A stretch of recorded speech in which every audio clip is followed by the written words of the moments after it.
மீண்டும் இணைய முடியாத கட்டத்தை அடைந்து விட்டதா அப்பா மகன் சண்டை? இந்த சண்டையை பத்தி எல்லாரும் பேசிட்டாங்க. அரசியல் ஆர்வலர்கள், கட்சி தலைவர்கள், விமர்சகர்கள் எல்லாரும் சொல்றாங்க ஒரு பொதுவெளியில் இந்த பிரச்சனையை கொண்டு வந்திருக்க வேண்டாம் அப்படின்னு சொல்லி. ஆனால் இன்று செய்தியாளரை சந்தித்த பாமக நிறுவனர் ராமதாஸ் என்ன சொன்னாருங்கிறத முதல்ல பார்த்துடலாம். மருத்துவர் இரா அன்புமணி அவர்களை பாட்டாளி மக்கள் கட்சியின் செயல் தலைவர் பதவியிலிருந்து நீக்குவது என்று முடிவு செய்து நீக்கப்படுகிறார்.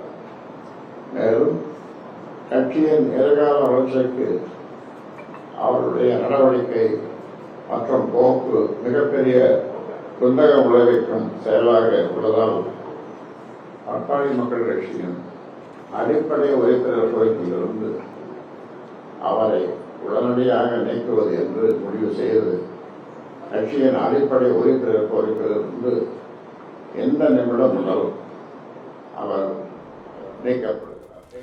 டாக்டர் ராமதாஸ் அவர்கள் இந்த செய்தியாளர் சந்திப்பை முடிச்ச பிறகு டாக்டர் அன்புமணியை தொடர்பு கொண்டு செய்தியாளர்கள் இதை கேட்க போறாங்க. ஆனால் அது பதிலளிக்க மறுத்துட்டார். அதுக்கு பதிலாக அன்புமணியினுடைய ஆதரவாளரும் பாட்டாளி மக்கள் கட்சியினுடைய மூத்த தலைவர்கள் ஒருவருமான டாக்டர் வழக்கறிஞர் பாலு அவர்கள் என்ன சொல்லியிருக்காரு என்று பார்க்கலாம்.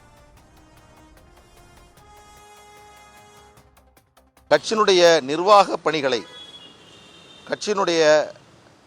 பணிகளை மேற்கொள்ளக்கூடிய அதிகாரம் என்பது பொதுக்குழுவால் தேர்ந்தெடுக்கப்பட்ட தலைவர், செயலாளர், பொருளாளருக்கு மட்டுமே வழங்கப்பட்டிருக்கிறது. மீண்டும் சொல்லுகிறேன், கட்சியினுடைய விதிகளின்படி கட்சியினுடைய நிறுவனருக்கு நிர்வாக பணிகளை மேற்கொள்ளக்கூடிய அதிகாரம் என்பது வழங்கப்படவில்லை. வழக்கறிஞர் பாலு பாட்டாளி மக்கள் கட்சியில் சமூக நீதி பேரவைன்னு வச்சிருந்தார். நம்மோட நிறைய விவாதங்களில் பங்கெடுத்திருக்கிறார். பல நூற்றுக்கணக்கான விவாதங்களில் பாட்டாளி மக்கள் கட்சி, ராமதாஸ், அன்புமணி இவர்களுடைய பங்களிப்பு குறித்து நிறைய பேசியிருக்கிறார். ஆனால் அவருக்கு இப்போ ஒரு சிக்கல் பாருங்க, கமிட் பண்ண முடியல. ஐயா சொல்லியிருக்காரு, ஆனால் சட்ட விதிகளின்படி அதற்கான வாய்ப்புகள் ரொம்ப குறைவு அப்படின்னு.